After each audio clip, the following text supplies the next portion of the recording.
People laughed at a young girl selling rice and beans from a small cooler in front of her house. They said her business was too small.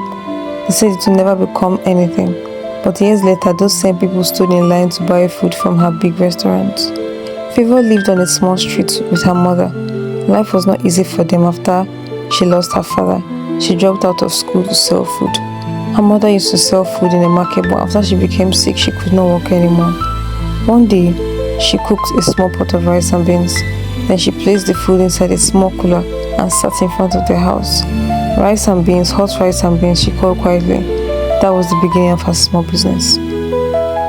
Many people passed her. Some ignored her. Some laughed. One woman shook her head and said, "This small cooler business cannot go anywhere." Another man laughed and said, "Who will buy food from a small girl like this?" Some days, Favor sold only one plate of food. "Mom, maybe neighbors are right," she said one day. "Maybe my business is just too small."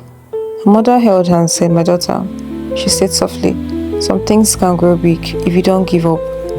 The next morning, Favor woke up again, more energized. She cooked again, kept doing this until her business grew.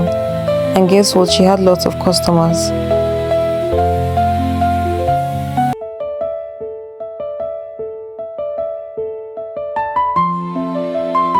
She would always deposit her money in the bank. But one day, after she gathered a lot of money, she planned to do that the next day. That day, she got robbed and all her sweat and efforts gone. She cried and cried and cried. One day, a man on a black car who patronized her noticed she was so dull and asked what really happened. He offered to help her, just like that. He was really destined to help her. That single help took Favor from selling on the road to becoming one of the best buka owner, called Favor's Kitchen.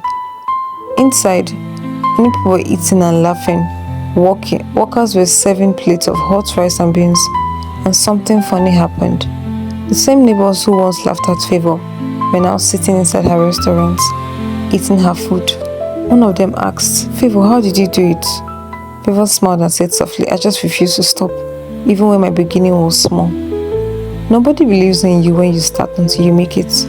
But if you keep working, keep believing, and you never give up, that small cooler in front of your house can one day become a big restaurant, and the same people who laughed at you will be the ones standing in line for what you built.